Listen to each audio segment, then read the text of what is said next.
الحمد لله رب العالمين والصلاة والسلام على سيد الأنبياء والمرسلين أما بعد فأعوذ بالله من الشيطان الرجيم بسم الله الرحمن الرحيم قال الله تبارك وتعالى في القرآن المجيد كنتم خير أمة أخرجت للناس تأمرون بالمعروف وتنهون عن المنكر صدق الله العظيم. وقال الله تبارك وتعالى في شان حبيبه صلى الله عليه وسلم إن الله وملائكته يصلون على النبي يا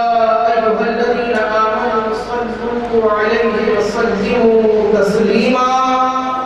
بآواز بلند محبت سے درود پاک پڑھیے صلی اللہ علیہ نبی الأمي وآله صلى الله عليه وسلم صلاة وسلاما عليك يا سيدي يا سيدي يا سيدي يا رسول الله صلى الله عليه وسلم.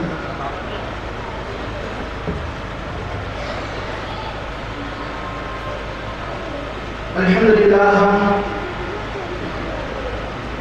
ایک بار پھر اللہ والوں کے ذکر کی محفل میں حاضر و موجود ہیں. اللہ تعالیٰ ہم سب کی حاضری کو اپنی بارگاہ میں قبول و منظور فرمائے. نور الہدیٰ کی مینجمنٹ کی جانب سے ہم انتہائی شکر گزار ہیں ان تمام ہی علماء کرام، مفتیان نظام، مشائخ کرام کے اور ان کے علاوہ اساتذہ، ڈاکٹرز، انجینئرز، پروفیسرز اور بالخصوص طلباء، نوجوانان ملت اور بالعموم آپ تمام ہی حاضرین کے کہ آپ نے ہماری دعوت کو قبول فرمایا اور ہماری ادنا پکار پر لبیک کہتے ہوئے آپ نے آج کے اس محفل کو رونق بخشی. اور مزید کی ابتدا میں ہی شکریہ ادا کرنا چاہوں گا نور الہدیٰ سے متعلقہ ان تمام مجالس کا کہ جنہوں نے شب و روز کی انتھک محنت سے اس بات کو اللہ کی توفیق سے ممکن بنایا کہ ہم اس پروقار محفل میں اس اہتمام کے ساتھ شریک و موجود ہیں. اور ان مجالس کے نام کو لینا اس مختصر سے وقت میں اتنا آسان نہیں، بس اس کا اندازہ اس سے لگا لیجیے گا کہ اس میں موجود افراد کی تعداد 100 سے زائد ہے. وہ مختلف شعبات میں، مختلف امور میں اور مختلف جگہوں میں اپنی اپنی ذمہ داریوں کو انجام دے رہے ہیں. اس میں طلباء بھی ہیں، طالبات بھی ہیں، بھائی بھی ہیں، بہنیں بھی ہیں. جس طرح یہاں پر بھائی موجود ہیں، برابر میں بہنیں بھی موجود ہیں اور جگہ یہاں پر بھی پر ہو چکی، وہاں پر بھی پر ہو چکی. معذرت ہم کرتے ہیں کہ اگر کسی کو کرسی میں جگہ نہیں مل سکی، ہم نے تو کوشش یہی کی کہ ہال والوں نے بھی ہمارے ساتھ بھرپور تعاون کیا اور کرسیاں ختم ہو گئیں. اعلیٰ حضرت کے دیوانے یہاں پر آنا ختم نہیں ہوئے، یہ فیضان اعلیٰ حضرت سے. اور ہم ابتدا میں ہی ان افراد سے جنہیں کسی بھی قسم کی پریشانی ہوئی ہو یا پریشانی کا سامنا ہو سکتا ہو تو اس کی معذرت چاہتے ہیں. آپ ہماری یا ہماری انتظامیہ کی جانب سے ہونے والی کسی خطا کو چھوٹا بھائی سمجھتے ہوئے نظر انداز کر دیجیے گا اور بس اس پہ توجہ رکھیے گا. اللہ والوں کی محفل میں آئے ہیں، انشاءاللہ یہاں سے جھولی بھر جائے گی. خطا اگر کسی سے ہو جائے، کسی کی جانب سے دل دکھ جائے، اللہ تعالیٰ اس دل دکھنے پر ہی ہمیں میدان معاشر میں اپنے محبوب کی شفاعت عطا فرما دے. اور جس کی جانب سے دل دکھا اس کو بھی معاف کر دیجیے، اللہ تعالیٰ اس کو بھی محبوب کا دامن عطا فرما دے. امام احمد رضا علیہ رحمۃ الرحمن، آپ کی شخصیت کے بارے میں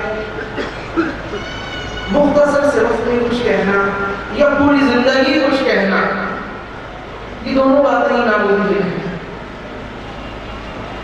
ذہن میں سوال آتا اس لیے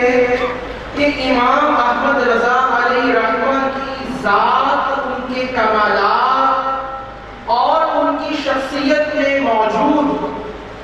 اعلیٰ ترین اوصاف جو من جانب اللہ ودیعت ہوئے،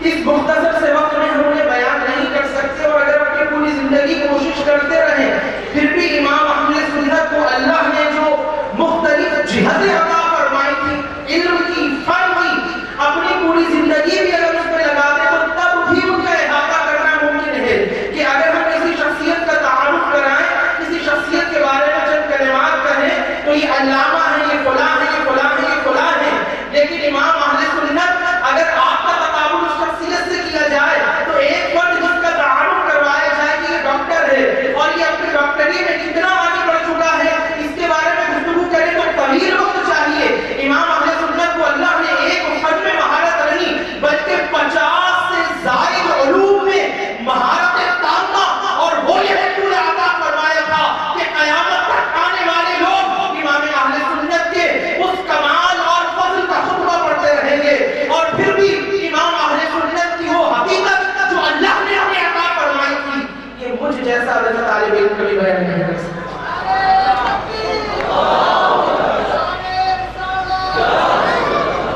اس لیے کہ اگر کوئی کسی کتاب کو بیان کرنا چاہے تو اس کی فضیلت تو بیان ہو سکتی ہے، بعض اوقات حقیقت تک نہیں پہنچ پاتی۔ کسی کی شخصیت کو بیان کرنا ہو، فضیلت بیان ہو سکتی ہے، حقیقت بیان نہیں ہو سکتی۔ اگر کوئی کہے کہ شیخ عبد القادر جیلانی رحمۃ اللہ علیہ کی حقیقت بیان کر دوں گا تو حقیقت وہی بیان کرے جو شیخ عبد القادر جیلانی جیسا ہو۔ کوئی کہے کہ مولا کائنات مولا علی کی شخصیت بیان کر دوں گا اور حقیقت سے پردے اٹھا دوں گا اور تمام پردوں کو چاک کر کے رکھ دوں گا، تمام حجابات کو ہٹا کے رکھ دوں گا، تو ہٹائے وہی جو مولا علی جیسا ہو۔ کوئی کہے میں ذات مصطفیٰ کی حقیقت کو بیان کر دوں گا تو مصطفیٰ کی حقیقت اس کائنات میں سوائے مصطفیٰ کو پیدا کرنے والے خدا کے کوئی نہیں جانتا کہ مصطفیٰ کی حقیقت بیان کائنات میں مخلوقات میں وہی کر سکتا ہے کہ جو مصطفیٰ جیسا ہو۔ ارے خدا نے تو مصطفیٰ جیسا بنایا ہے، کیونکہ روح مصطفیٰ ہے وہ آئینہ کہ اب ایسا دوسرا آئینہ نہ کسی کے بس میں خیال میں نہ دکان نے آئینہ۔ تو بس ان کی شخصیت کو ان چند جملوں میں اپنے دل میں بسا لیجئے کہ آج اگر ہم غلامان مصطفیٰ ہیں، آج اگر ہم عاشقان مصطفیٰ ہیں، اگر آج ہم محب قرآن ہیں، اور آج اگر ہم توحید پرست ہیں، اگر آج ہم فرقہ واریت سے دور اور اہل سنت والجماعت ہیں، تو یہ صدقہ ہے بریلی کے تاجدار امام احمد رضا کا۔ اور انہوں نے اپنی زندگی کا نچوڑ وہ چند جملوں میں بیان کیا، اپنے مشن کو چند جملوں میں بیان کیا، اور انہی کے ان بیان کردہ مشن میں سے ایک جہت میں آج آپ کے سامنے رکھ کر اس پر کچھ کلام کرتے ہوئے آگے بڑھنے کی کوشش کروں گا۔ آپ نے فرمایا آقا علیہ السلام کی امتیوں کو مخاطب کرتے ہوئے کہ اگر آپ مسلمانوں کی بقا ترقی چاہتے ہیں، پرامن اسلامی معاشرے کو دیکھنا چاہتے ہیں، اسلام کی ترقی اور عروج کے مشاہد بننا چاہتے ہیں، تو آپ اعلیٰ سطح پر دینی درسگاہوں کا قیام کریں، آپ اعلیٰ نہج پر افراد کی تربیت کرتے ہوئے ان میں سے وہ افراد جو اللہ کی جانب سے عطا کردہ خاص ذہنی صلاحیت رکھتے ہوں ان کا انتخاب کرتے ہوئے انہیں ملک و ملت اور قوم کا رہنما بنانا۔ تو آپ نے مشن دیا مدارس کا قیام، تو فی زمانہ مدرسہ،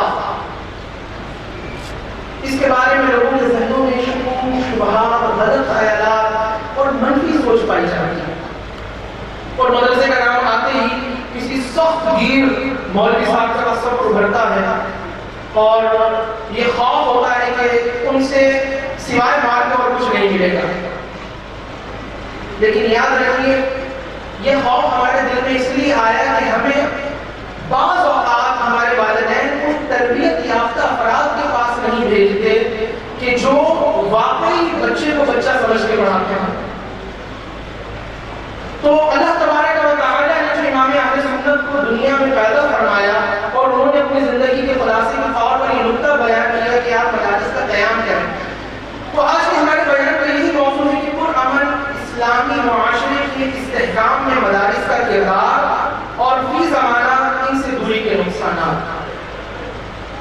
تو اسلامی پرامن معاشرے کے استحکام میں مدارس کا کردار،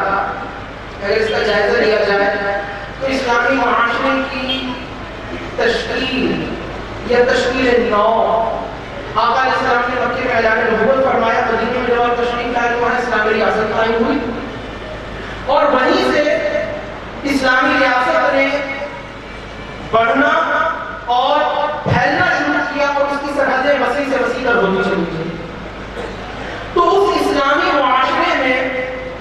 آقا علیہ السلام نے معاشرے کے استحکام کے لیے جس چیز کا نہایت اہتمام کے ساتھ، اور آقا علیہ السلام نے جس چیز پر نہایت ہی اہمیت کے ساتھ اپنے صحابہ کو توجہ دلائی، وہ تھی تحصیل علم دین۔ کیونکہ حضور آپ تو آئے ہی قرآن سکھانے تھے،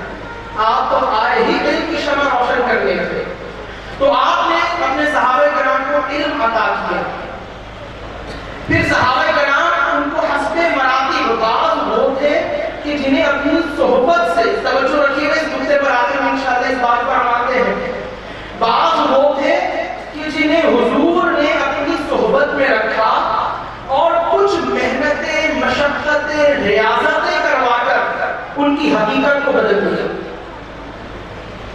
حقیقت کو بدلنے کا مطلب یہ نہیں کہ رسول اللہ سے وابستہ ہو کر انہیں تبلیغی نہیں آئی تھی، جب مصطفیٰ سے وابستہ ہو گئے حقیقت بدل گئی تھی۔ اس کا مطلب کہ صحابہ نے ان کی حقیقت کو بدل دیا۔ اور پھر بعض وہ تھے کہ جنہیں حضور نے یہ خاص مراتب اور مدارج بالترتیب اور تدریجاً طے کروائے، اور یہی تدریج اور یہی استقامت کے ساتھ آگے بڑھنا، اس کو رسول اللہ، اس کی آقا علیہ السلام نے اپنی امت کو تعلیم فرمائی، کیونکہ جو خاص تھے ان کا خاص معاملہ تھا، جو تدریجاً پڑھنے والے تھے اس میں آقا علیہ السلام کی ہماری تربیت کرنا تھا۔ اس کے لیے آپ نے مدینے میں اسلامی مدرسے کی بنیاد رکھی۔ یہ لفظ سمجھانے کے لیے ہے، ورنہ مدینہ تو ہے ہی درسگاہ، ذات مصطفیٰ تو ہے ہی درسگاہ، یہ سمجھانے کے لیے ہے۔ حضور نے ایک باقاعدہ اسلامی مدرسے کی بنیاد رکھی جسے صفہ کہا گیا، اور انہوں نے کہتے ہیں سارے صفہ کا چبوترا، صفہ چبوترے کو ہی کہتے ہیں، تو وہ چبوترا بنایا گیا جس کی باقاعدہ در و دیوار نہیں تھے، اس میں آرائش و زیبائش نہیں تھی، بس ایک مقام مختص کر دیا گیا کہ یہاں پر صحابہ کرام بیٹھیں گے، یہاں پر اپنا وقت لگائیں گے، اور وقت لگا کر مصطفیٰ سے تدریجاً علم سیکھتے رہیں گے۔ تو ان تدریجاً سیکھنے والوں میں سب سے آگے بڑھنے والے حضرت ابو ہریرہ رضی اللہ عنہ کہ احادیث اور مرویات میں اگر ان کی شخصیت کو دیکھتے ہیں اور صحابہ کرام کی شخصیتوں کا جائزہ لیتے ہیں تو اور صحابہ کرام سے بھی مرویات کثیر ہو سکتی تھی، لیکن ان کی مشغولیت اور امور میں تھی۔ ابو ہریرہ رضی اللہ عنہ نے اپنے آپ کو وقت اس کام کے لیے کیا اور تدریجاً اس مقام پر پہنچے کہ کتب حدیث اور روایات حدیث میں سب سے زیادہ حضرت ابو ہریرہ رضی اللہ عنہ سے حدیث روایت کی، اور سب سے زیادہ آپ نے علیہ السلام کی احادیث روایت کی۔ لیکن ایسا نہیں کہ صحابہ کرام کے پاس نہیں تھی، ابو بکر کے پاس ابو بکر کی شان کے جیسی حدیث ہے، عمر فاروق کے پاس ان کی شان کے جیسی تھی، ابو ہریرہ رضی اللہ عنہ مرویات میں آگے ہیں، تو یہ تدریجاً والے ہیں، اور خلفائے راشدین وہ نسبت سے حقیقت بدلنے والے ہیں۔ تو یہ پہلا اسلامی مدرسہ مسجد قباء تھی، اور یہ اسلامی درسگاہ کی باقاعدہ مدرسے کے طور پر۔ یہ قرون اولیٰ میں سے آقا علیہ السلام کی ظاہری حیات طیبہ کا زمانہ، اس سے اگر ہم تھوڑا آگے چلیں، صحابہ کرام کے دور میں باقاعدہ مدارس کا قیام اس طور پر نہیں ہوا کہ گلی گوشوں میں مدارس ہیں۔ وہ صحابہ جنہوں نے آقا علیہ السلام کی ذات منور سے نور حاصل کیا، وہ انفرادی طور پر جہاں انہیں موقع ملتا اور جو ان سے علم حاصل کرنا چاہتا اس کے لیے وقت اور دن متعین کر دیتے اور اسے علم کی منتقلی فرمایا کرتے تھے۔ اس میں حضرت عبداللہ بن مسعود رضی اللہ عنہ کا نام سر فہرست ہے، اور اس کے علاوہ دیگر اکابر صحابہ کرام۔ تو دوسرے دور میں یعنی صحابہ کرام کے دور میں انفرادی طور پر علم کی منتقلی کا اور درسگاہوں کے وجود کا سلسلہ رہا۔ آگے بڑھ کر تابعین کے دور میں تو وہ افراد جنہوں نے صحابہ کرام کی صحبتیں اختیار کی، ان سے علم حاصل کیا اور وہ تابعین کے منصب پر فائز ہوئے، تو انہوں نے چونکہ مختلف صحابہ کرام سے فیض حاصل کیا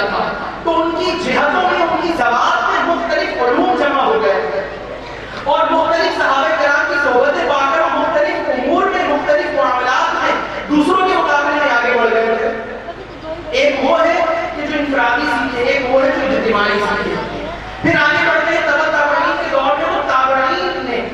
جتنے صحابہ کرام سے ملاقات کی اور اپنی ذات میں انوار کو جمع کیا، تبع تابعین نے جتنے ہو سکے ان سے ملاقاتیں کر کے ان سے ان علوم اور فنون میں مہارت تامہ حاصل کرنے کی کوشش کی۔ پھر اس سے آگے بڑھتے ہیں چوتھا دور، خلافت عباسیہ۔ یہ اسلام کا وہ دور ہے جس میں بکثرت اسلامی ریاست میں مدارس کا قیام ہوا اور باقاعدہ عمارتیں اور خوشبو عمارتیں قائم کی گئی، عالی شان عمارتیں قائم کی گئی، اور اس دور میں بغداد کو دنیا کا میگا سٹی بنا دیا گیا۔ آج واشنگٹن پر، امریکہ کے مختلف اسٹیٹس پر یا ان کی سٹی میں ان کی ترقی کو دیکھ کر مسلمان سر آہیں بھرتا دے، لیکن اس کو پوری دنیا والی بغداد کی ترقی کو دیکھ کر آہیں بھرا کرتے تھے۔ اور یہ ترقی اور یہ عروج خلافت عباسیہ میں علم سے وابستگی اور علم میں ترقی کے مدارج طے کرنے کے باعث مسلمانوں کو حاصل ہوا۔ لیکن اسی دور میں دیگر علوم و فنون اسلام میں شامل ہوئے یا اسلام کے ماننے والوں نے حاصل کی، جس سے مسلمانوں میں کچھ بگاڑ بھی پیدا ہوا اور معتزلہ کا گروہ وجود میں آیا۔ بہرحال اس دور سے لے کر تقریباً 1200 سنہ ہجری تک، کب تک؟ 1200 سنہ ہجری تک مسلمان اپنے اپنے علاقوں میں، ریاستوں میں، شہروں میں جہاں کو موقع ملتا مدارس کی بنیاد ڈالتے، مدارس کا قیام کرتے، اور ان مدارس نے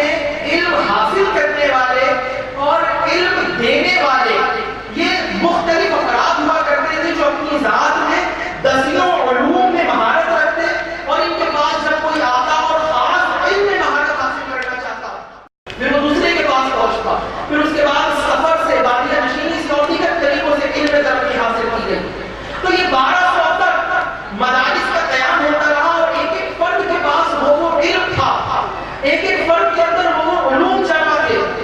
کہ آج اگر ہم اس کا تصور کریں تو شاید ہم ان کے جیسے بننے کا تصور تو کر سکیں، بننے کے جیسی امید تو کر سکیں، لیکن شاید ان کی حقیقت تو نہ پہنچ سکیں۔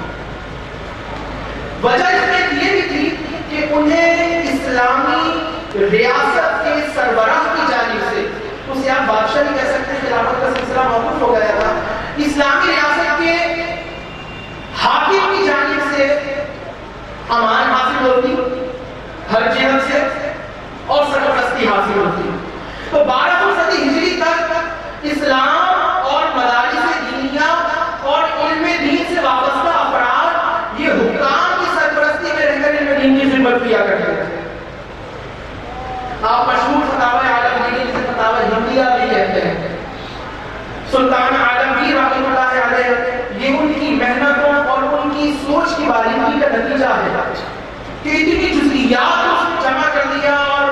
یاد رکھیے جزئیات کو جمع کرنے میں سندھ والوں کا بھی ہاتھ ہے۔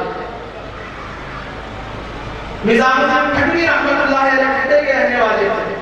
اور یہ اس مجلس کے رئیس تھے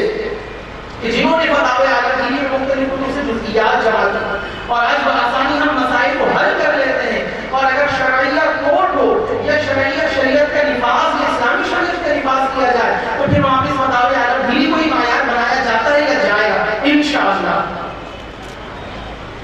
اس سے آگے بڑھے امام احمد رضا علیہ رحمہ، آپ کے دادا جان مولانا رضا صاحب، آپ کے والد مولانا نقی صاحب، اور آپ کا یہ وہ دور تھا کہ جس دور میں گھر گھر مدرسے عام ہو گئے تھے، سرپرستی اٹھ گئی تھی، لیکن علم عام ہو چکا تھا، اور اس دور میں باپ ہی اپنے بچے کو جملہ علوم سکھا دیا کرتا تھا۔ امام اہل سنت آپ بنیادی علوم سیکھنے کے لیے دسیوں اساتذہ کے پاس نہیں گئے، بلکہ اس دور میں اس سے پہلے علامہ فضل خیرآبادی، اس سے پہلے علامہ فضل امام خیرآبادی رحمۃ اللہ علیہ، اور فضل امام فضل حق خیرآبادی رحمۃ اللہ علیہ سے پہلے پھر آخر میں جو اسلامی سلطنت، اس کے شرافہ بندیاں ہوئی اور اس کو ٹکڑوں میں تقسیم کیا گیا۔ بہرحال ایک شخصیت ایسی تھی جو جامع فنون، جامع علم و حکم ہوا کرتی، لیکن انگریز آئے، یہ تھوڑی مشکل باتیں ہوتی ہیں، تاریخ میں چلے گئے تھے، وقت بہت کم تھا، اس لیے صرف نظر ڈال گئے۔ جب یہ انگریز یہاں پر آئے تو انہوں نے آ کے کام کیا، 1200 سال سے جو مدرسہ اور مدرسے کی حرمت، وقار، عزت لوگوں کے دلوں میں قائم تھی، اس کو ان کے دلوں سے نکال دیا۔ اور نکالنے کے لیے وہ مقام کی جگہ پر دونوں علوم دنیاوی اور دینی ان کو ایک ہی مقام پر رہتے ہوئے سکھایا جاتا تھا،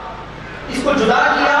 اور جدا کر کے دنیاوی تعلیم کے لیے الگ ادارہ اور دینی تعلیم کے لیے الگ ادارے کا تصور کیا. اور پھر وہ تصور آج بگڑتے بگڑتے یہاں تک پہنچا کہ وہ جو دنیاوی تعلیم جدا کی گئی تھی دینی تعلیم سے، تو وہ صرف دنیاوی تعلیم کی بھی وہ صورت نہ رہ پائی، وہ سرکاری اور گورنمنٹ تعلیم بن گئی اور پرائیویٹ تعلیم بن گئی. اور پھر وہ سرکاری تعلیم بھی اپنے اس وقار کو نہ باقی رکھ سکی، اور اب پرائیویٹ اسکول میں پڑھانے والے والدین سینہ فخر سے چوڑا کر کے چلتے ہیں اور گورنمنٹ اسکول میں پڑھانے والے اپنے سروں کو نیچا کر کے چلتے ہیں. تو وہ علم کہ جس کی سرپرستی حکام کی ذمہ داری تھی، حکام سے پہلے اس ذمہ داری کو چھینا گیا، چھیننے کے بعد اسے دو حصوں میں تقسیم کیا گیا، پھر واپس اگر لوٹی ہوئی تو اس کی صورت ایسی مسخ کر دی گئی کہ اب کوئی اس سرپرستی میں جانا نہیں چاہتا، اس سرپرستی سے بھاگنا چاہتے ہیں. یہاں پہ کتنے افراد بیٹھے ہیں، ان میں جو سفید داڑھیوں والے ہیں، سفید بالوں والے ہیں، ماشاءاللہ بزرگ جو ہیں، اگر ان سے پوچھا جائے پہلے گورنمنٹ اسکول کی تعلیم کا معیار کیا ہوتا تھا تو کہتے ہیں تو پیلے اسکول سے پڑھے ہوئے ہیں. لیکن وہ پیلے اسکول سے پڑھے ہوئے رائٹنگ میں اتنے اعلیٰ ہیں، تکلم میں اتنے اعلیٰ ہیں، سوچ میں اتنے اعلیٰ ہیں کہ آج جو او لیول اے لیول کرنے والا ہے وہ پوری زندگی لگا کر کے وہاں پر نہیں پہنچ سکتا. 10,000 40,000 50,000 روپے فیس دی جاتی ہے اسکولز کی، ٹیوشنز کی، لیکن پھر بھی اس کو تبدیلی نہیں آتی، رہنما نہیں بنتا، صرف وہ ایک مشین کا پرزہ بنتا ہے اور دنیا میں اس کی حیثیت صرف اسی طرح رہ جاتی ہے کہ بس اس نے نوٹ چھاپنا ہے اور نوٹ چھاپ کر اس نے دنیاوی زیب و زینت اختیار کرنی ہے. تو وہ جو آقا علیہ السلام نے تصور دیا تھا اور امام اہل سنت جس تصور کی طرف بلا رہے ہیں، آقا نے صفحہ قائم کیا کہ وہاں سے علم، علوم، حکم، معرفت یہ مسلمانوں میں عام ہو اور مسلمانوں کو تدریجاً علم کا شوق حاصل ہو اور مسلمان اس سے ترغیب حاصل کرتے ہوئے اپنی زندگیوں کو اور اپنی اولاد کی زندگیوں کو وقف کر دیں، اور وقف کرنے کے بعد نظر اس پہ نہ رکھیں ان کو دنیا میں کیا ملے گا، نظر اس پہ رکھیں اپنے بارگاہ مصطفیٰ سے کیا ملے گا. اور اس کی صرف ایک مثال پیش کرتا ہوں، اصحاب صفہ یہ وہاں پر موجود رہتے ہیں، مخلوق الحال ہوتے، اور آج تک یہی ہے جو دین سے وابستہ ہوگا، دین کا طالب علم ہوگا، اس کی کچھ حالت خستہ ہوگی. دنیا سے کیا ملتا ہے لوگ یہ دیکھتے ہیں، لیکن اس دینی تعلیم سے پوچھیے، دینی طالب علم سے پوچھیے کہ تیرے پاس دنیا تو نہیں لیکن بتا تجھے پھر بھی کیا مل رہا ہے جو اس سے وابستہ ہے، تو وہ کہتا ہے فیضان مصطفیٰ ملا. اور وہ فیضان مصطفیٰ کیا ہے، محبوب نے سمجھایا تھا. اصحاب صفہ یہ بڑے کمزور ہو جاتے تھے، کھانا نہیں ملتا تھا، مخلوق الحال بنایا کرتے تھے بات اور فاتح کیا کرتے تھے. لیکن میرے آقا ایک حد تک آزماتے ہیں، وہ آپ نے سنا کسی کو وہ رلاتے ہیں، کسی کو وہ ہنساتے ہیں، وہ یوں ہی آزماتے ہیں، وہ اب تو فیصلہ کریں. تو ان کی بھوک بڑی، آقا کی بارگاہ میں دودھ آیا، دودھ کا پیالہ. محبوب نے وہ دودھ اپنے صحابہ کو دیا، اور اس وقت حضرت ابو ہریرہ کہتے ہیں، حدیث کے راوی ہیں، وہ کہتے ہیں جب آقا نے دودھ کا پیالہ مجھے دیا تو میں ان اصحاب صفہ کے سب سے زیادہ نہیں وہ نازار تھا، سب سے کڑا خاکہ میرا تھا، سب سے طویل خاکہ میرا تھا. محبوب نے وہ دودھ کا پیالہ دیا تو میری تمنا یہ تھی کہ میں اس کو پی لوں اور میں اپنی بھوک کی کچھ تسکین کر لوں. لیکن محبوب نے فرمایا ابو ہریرہ یہ اپنے بھائیوں کو پلاؤ، ابو ہریرہ اپنے بھائیوں کو پلاؤ. کسی کو وہ رلاتے ہیں، کسی کو وہ ہنساتے ہیں، وہ یوں ہی آزماتے ہیں، وہ اب تو فیصلہ کرتے ہیں. ابو ہریرہ کہتے ہیں میں نے ایک کو دیا، وہ پیتا رہا، بکری کے دودھ کا پیالہ تھا، وہ پی کر سیر ہو گیا، لیکن دودھ اتنے کا اتنا ہی تھا. محبوب کی حکمت سمجھ میں آ گئی. اس وقت لکھا کہ 70 تھے، اس وقت اصحاب کی تعداد کیوں زیادہ ہوتی رہتی تھی. ابو ہریرہ کہتے ہیں میں نے سب کو پلا دیا لیکن دودھ جتنا تھا اتنا ہی رہا. پھر آقا نے آخر میں مجھے حکم دیا ابو ہریرہ اب تم پی لو، ابو ہریرہ اب تم پی لو. ابو ہریرہ کہتے ہیں خدا کی قسم وہ دودھ جتنا پیالے میں آیا تھا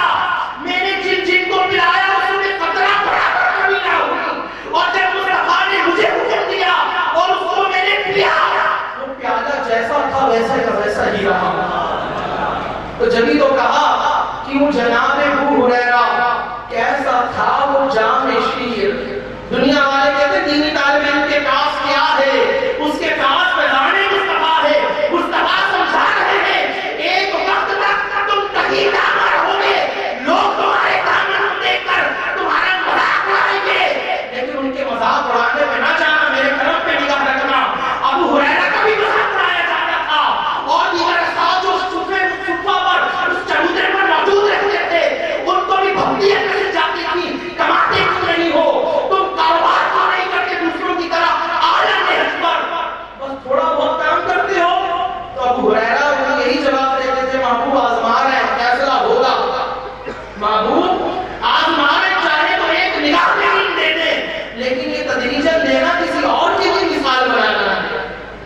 تدریجاً دینا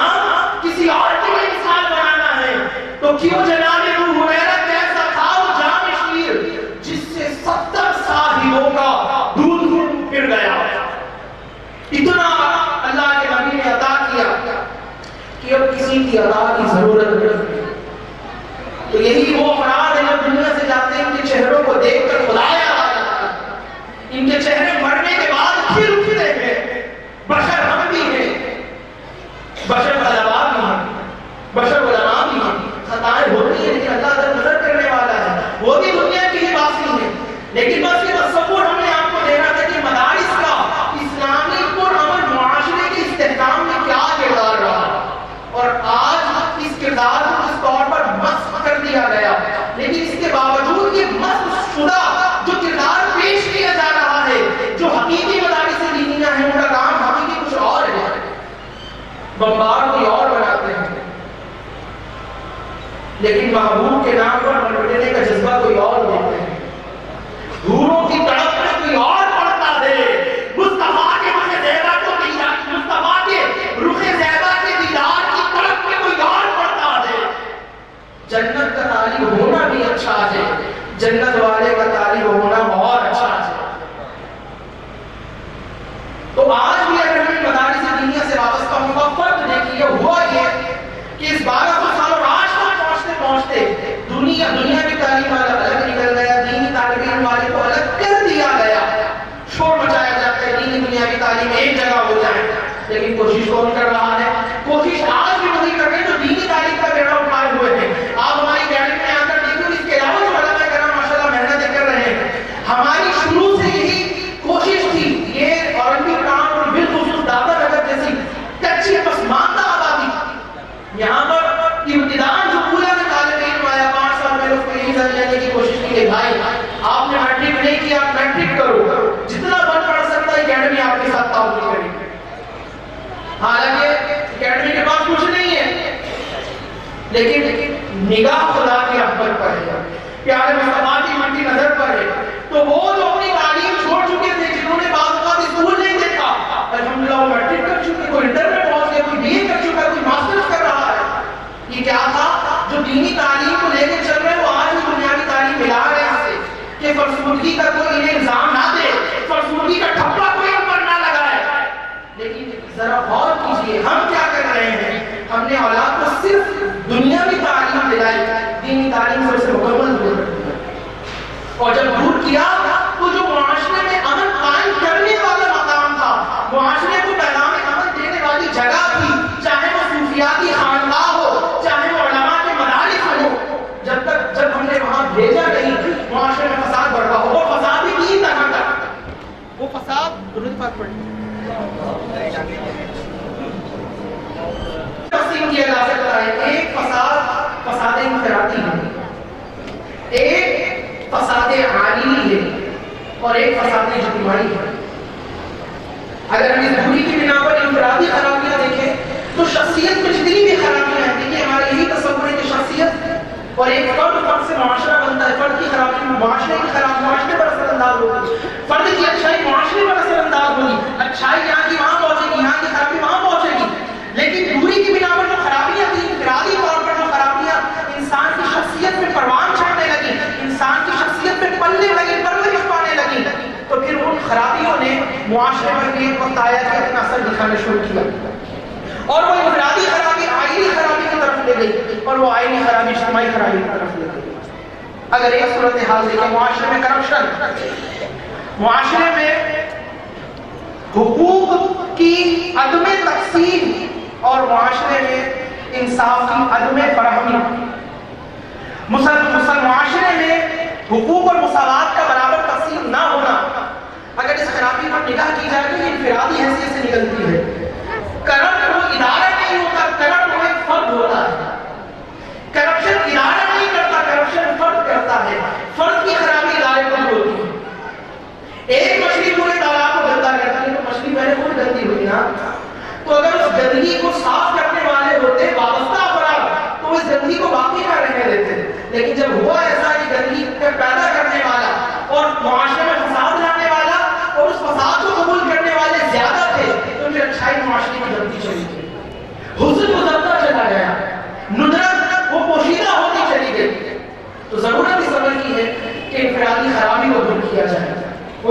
خرابی اگر ہم یہ سمجھتے ہیں کہ حاجی صاحب ہے نمازی صاحب ہے ہم تو کبھی کوئی غلط کام نہیں کرتے کاروبار میں، تو کتنی جگہ ایسا ہوتا ہے سود پہ ہم مال لیتے ہیں، رشوت کا کاروبار، رشوت لیتے ہیں ہم، قسطوں کا کاروبار کیا جاتا ہے کہ نفسی جائز لے کے اس پہ شرائط فاصلہ لگا کر ناجائز طریقے سے مال لیا جاتا ہے۔ اور اس سے آگے بڑھے حضرت عمر فاروق رضی اللہ عنہ جن کو آقا نے نسبت دے کر ان کی حقیقت کو بدلا تھا، وہ عمر فاروق رضی اللہ عنہ درہ لے کر بازار میں موجود ہوتے اور کہتے ہیں جس کو خرید و فروخت کے مسائل نہیں آتے وہ ہمارے بازار کا رخ نہ کرے، کیونکہ وہ انفرادی خرابی کے باعث اجتماعی خرابی کی طرف معاشرے کو لے جاتے ہیں۔ لیکن آج خرید و فروخت کے مسائل، بینکنگ کے مسائل اور اس سے آگے آپ پڑھتے چلے جائیں، اس پر بہت توجہ کرنے والا ہے، بہت ہی محتاج بڑھ گیا۔ اگر میں آپ کو ایک دعوت دینا چاہوں تو اپنی قلت کے باعث آگے نہ ذکر کر سکے تو میں یہی عرض کرتا ہوں آپ کو، الحمدللہ نور اسکالرز اکیڈمی گزشتہ 1 سال سے احکام شریعت نامی کورس کے ذریعے آپ افراد میں اور وہ جو عربی نہیں پڑھنا چاہتے اور ان کو پڑھنے میں دشواری وقت نہیں ہے انہیں ہفتے میں صرف 1 مرتبہ بلاتی ہے، ہفتے میں 1 بار صرف اتوار ہوگی 2 سے 4، ہفتے میں صرف 1 بار اتوار ہوگی صرف 2 سے 4، اور انہیں ہفتے میں 1 مرتبہ بلا کر 2 گھنٹے ضروری مسائل شرعیہ سکھانے کی کوشش کی جاتی ہے۔ جو بھائی اس میں وابستہ ہیں آپ ان سے پوچھیے کیا تبدیلی ان کو اپنے اندر محسوس ہوتی ہے، کیا اس علم کی نورانیت اور برکت سے وہ محدود ہوتے ہیں یا نہیں، تو انشاءاللہ آپ کو جواب اس بات میں ہی ملے گا کہ ان مسائل کو ان میں سے یقیناً شخصیت میں، کردار میں، اعمال میں تبدیلی آتی ہے، اعمال میں بہتری آتی ہے، ستھرا بن آتا ہے۔ اور اب ہم نکاح کے مسائل تک پہنچے ہیں۔ گزشتہ سال ہم نے اعلان کیا تھا، بھائیوں نے ایڈمیشن کیا، الحمدللہ یہ کورس چل رہا ہے، آج ہم پھر اعلان کر رہے ہیں، سبحان اللہ بول کہتے ہیں، اللہ کی رحمت کی نیت سے اللہ نے یہ موقع عطا کیا اور ان کے بالخصوص داخلہ نہ کروا دو، آپ کو گھوش کرنے کی ضرورت نہیں، آپ کی قریب میں ہی نہریں بہ رہی ہے، نورانی مسجد میں، صدیقیہ مسجد میں، اس کے علاوہ اور مقامات پر یہ شارٹ کورسز کروائے جاتے ہیں۔ تو آپ اگر ابھی تک وابستہ نہیں ہو سکے تو ابھی نکاح سے متعلق مسائل چل رہے ہیں جس میں طلاق، خلوع، ہدانت وغیرہ وغیرہ جملہ مسائل، اس کی 2 سے 3 کلاسز ہوئی ہیں، ابھی مزید یہ کورس چلے گا 2 ماہ اور اس کے بعد پھر انشاءاللہ خرید و فروخت کے مسائل شروع ہوں گے، اسے بیوع سے متعلقہ مسائل کہا جاتا ہے۔ اور اسی کورس میں انشاءاللہ ہم ضمن اسلامی بینکنگ سے متعلق میں گفتگو کریں گے۔ تو آپ نے جو بھائی کاروبار سے بالخصوص وابستہ ہیں، بینکنگ سے وابستہ ہیں، اسلامک بینکنگ کو لوگ عام افراد کی ذہنی سطح پر اتر کے سمجھنا چاہتے ہیں، ضروری مسائل، تو آپ سے ہم ضرور گزارش کریں گے اسی اعتبار سے آپ جامع مسجد مدینہ میں تشریف لائیے اور 2 سے 4 اپنا وقت لگائیے، کچھ ہی عرصے بعد انشاءاللہ تبارک و تعالیٰ وہ مسائل کہ جن کو اگر آپ عام روٹین میں سمجھنے کی کوشش کریں تو انسان پر بوریت طاری ہو جاتی ہے، کلاس میں حاضر ہونے کی برکت سے بہت سے مسائل انشاءاللہ آپ کو مستحضر ہو جائیں گے انشاءاللہ۔ تو اس کورس میں امید کرتے ہیں حصہ لیں گے آپ، اللہ تعالیٰ آپ کی نیتوں کو قبول فرمائے۔ تو ایک خرابی اس دوری کی بنا پر انفرادی ہے، دوسری خرابی آئینی ہے کہ معاشرہ فرد سے بنتا ہے، فرد جو ہے وہ خاندان میں رہتا ہے، گھروں میں رہتا ہے، انسان معاشرتی حیوان کہا جاتا ہے، اس کو تنہا نہیں رہتا عموماً۔ تو جب یہ گھروں میں رہتا ہے تو وہ خرابی آگے بڑھتی ہے۔ اب آپ دیکھیے ہمارے گھروں کا نظام، اللہ نے قرآن میں فرمایا الرجال قوامون علی النساء، مردوں کو اللہ نے حاکم بنایا، لیکن گھر کا حاکم ہی اگر بے تربیت یافتہ ہو، گھر کا حاکم یہ کہے کہ بس جو حلال ہے حرام ہے سب صحیح ہے، اور معذرت کے ساتھ پہلے جو سفید داڑھی والے یہاں پہ بزرگ بیٹھے ہیں ان کا پھر بھی کچھ اس حاکمیت والا معاملہ رہا ہے، اب جو نسل آ رہی ہے وہ حاکم نہیں ہے بلکہ وہ زوجہ کے سامنے محکوم ہے، وہ سنتی ہے سنا نہیں سکتی، وہ مانتی ہے منوا نہیں سکتی۔ تو خواتین ماشاءاللہ بہت صاحب عقل بھی ہوتی ہیں لیکن بعض لوگ یہ فیصلہ نہیں کر پاتی، اس میں مرد کی ضرورت پڑتی ہے، لیکن اگر مرد ہی اپنی لگام ان کے ہاتھوں میں دے دے، اور آج کل تو نوجوان تیار ہے، بلکہ ابا لوگ کو زور دیتے ہیں، کتنے نوجوان یہاں بیٹھے ہوں گے اماں کو کہہ کر آئیں گے اماں جا تو رہی دعا کرنا چاند سی بہو ملے،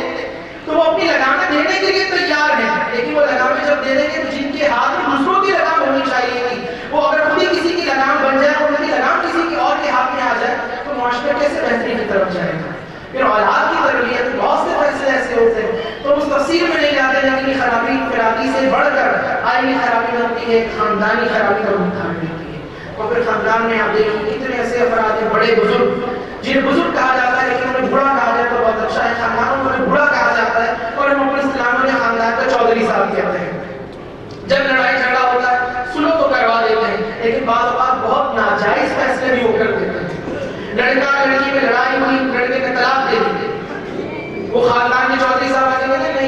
ساتھ تھوڑی ہوتی.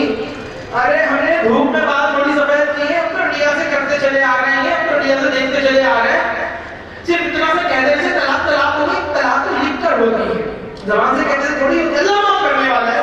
اور تم نے کون سے بیوی کے سامنے دی ہے, غیر مجنون کی طرح تھوڑی ہوتی طلاق. وہ مفتی صاحب سے میں پوچھنا چاہتا ہوں کسی عالم, ارے عالم کیا جانے, ہم سے پوچھو, ہم نے تو اس سے بھی ملاقات کی, اس سے بھی ملاقات کی, لیکن کچھ سیکھا کچھ نہیں, بس ہاتھ ملا کر بھاگ گئے تھے. تو یہ ہمارے علم کے برابری اور منفعت ہے. تو یہ کیسا بددیانتی والا علم منتقل کرتے ہوں گے. پھر اس طرح خواتین بھی ماشاءاللہ گھر میں جو نانی دادیاں ہوتی ہیں,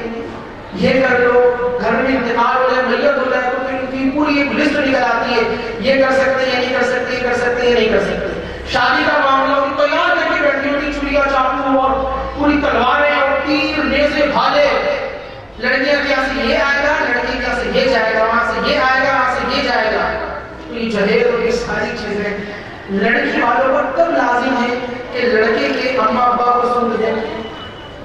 لڑکے کی بہنوں کو سوٹ دیں. لڑکی والوں پر یہ کہاں لازم ہے کہ لڑکے والوں کے خاندان والوں کو سونے کی چیزیں بنا کر دیں, گولڈ کی چیزیں بنا کر. لیکن سارے مطالبات ہوتے ہیں یا نہیں, بولیے. سوا من میوہ آئے گا, اتنی مٹھائی آئے گی, کون سی قرآن کی آیت میں لکھا ہے, انڈیا سے کرتے چلے آ رہے, تو انڈیا قرآن ہے کیا؟ لیکن کرنے سے کیوں؟ کیونکہ وہ خرابی انفرادی سے بڑھ کر خاندانی خرابی بڑھ رہی ہے. اگر اس کے سامنے آپ بولیں گے تو آپ کو بدتمیز گستاخ کہا جائے گا, اور کہا جائے گا کہاں سے یہ جرأت تمہیں آ گئی. ہم آپ کو جرأت فقط اس سلسلے میں دینا چاہتے ہیں, خرابی کو دور کیجیے, بدتمیزی اور بے ادبی نہ کیجیے. دائرہ ادب میں رہ کر بھی معاملات طے کیے جا سکتے ہیں. پھر یہ خرابی بڑھتی ہے اجتماعی خرابی, اور جب انفرادی خرابی اجتماعی خرابی کا روپ دھار لے تو پھر اس معاشرے کو سدھارنا بہت مشکل ہے. آج لوگ کہتے ہیں علماء اپنا کردار ادا کیوں نہیں کرتے. علماء کی تعداد ہی کتنی ہے, اور ان کے ٹاؤن میں 400 مساجد ہیں, 400 میں سے 200 مساجد میں ائمہ علماء ہیں, 200 مساجد میں حفاظ ہیں. چلے وہ بھی بہت اچھی خدمت کر رہے ہیں, کوئی اور ہو تو ان کی جگہ آ کر دیں, وہ دوسروں کی جگہ پر کام کرنے مجبور ہے. یہ بات بغیر مجبوری کے تو علماء ہیں ہی کتنے جو تبدیلی لائیں. دوسرے لوگ بتائیے اور میں تبدیلی لا سکتے ہیں,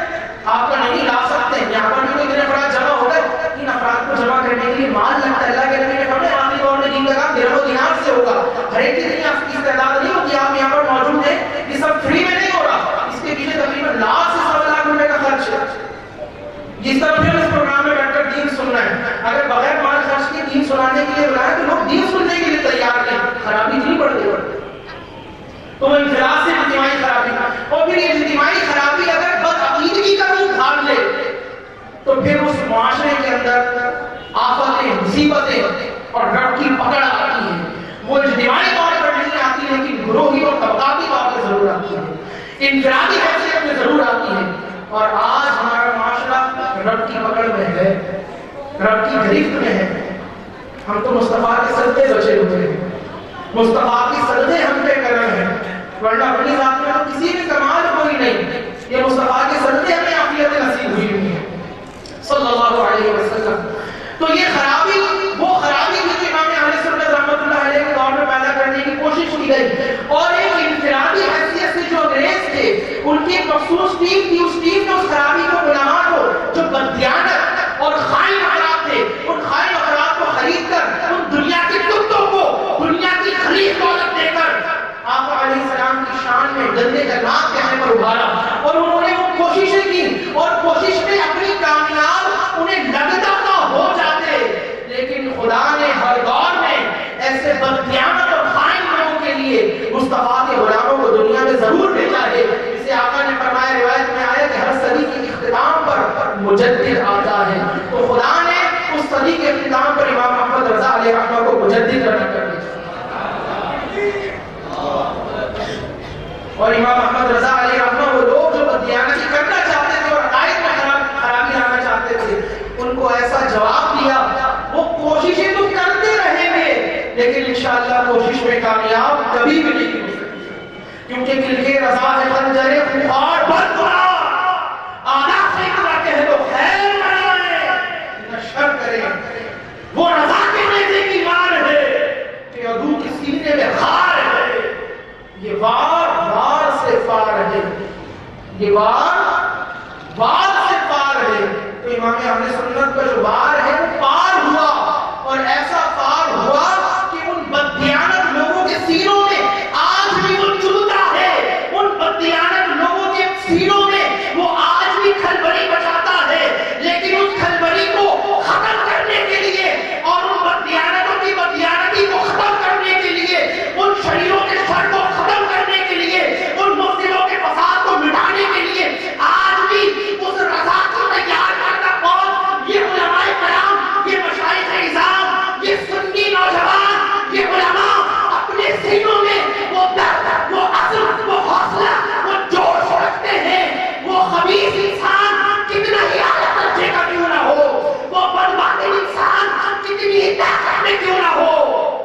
مردود انسان کتنے ہی پروٹوکول میں کیوں نہ ہو، ملک ممتاز قادری اسے اس پروٹوکول سے نکال کر واصل و جہنم کر دیا کرتا۔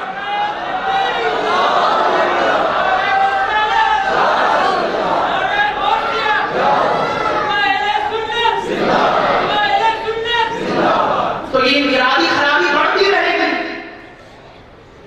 اور انفرادی خرابی کو اجتماعی خرابی پر روپ دیا جاتا رہے گا،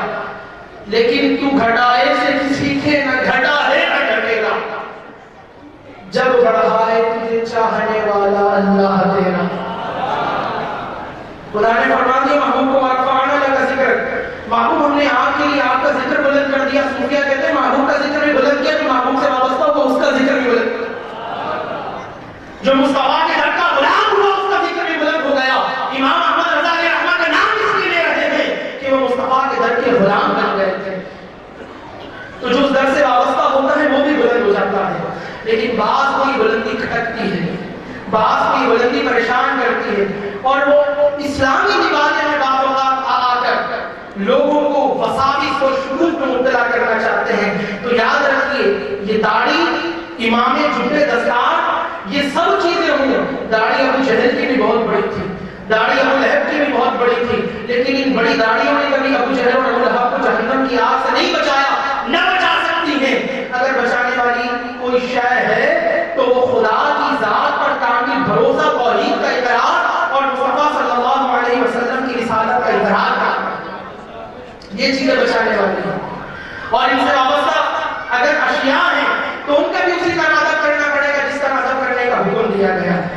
تو آقا علیہ السلام کے تمام صحابہ ان کا ادب ہم پہ لازم، آقا کی اہل بیت ان کا ادب ہم پہ لازم، اور امہات المومنین اس امت کی مائیں ان کا ادب اپنی سگی ماں سے بڑھ کر بھی لازم ہے، وہ امت کی مائیں ہیں۔ اور پھر ان امت کی ماؤں میں میرے آقا کی منظور نظر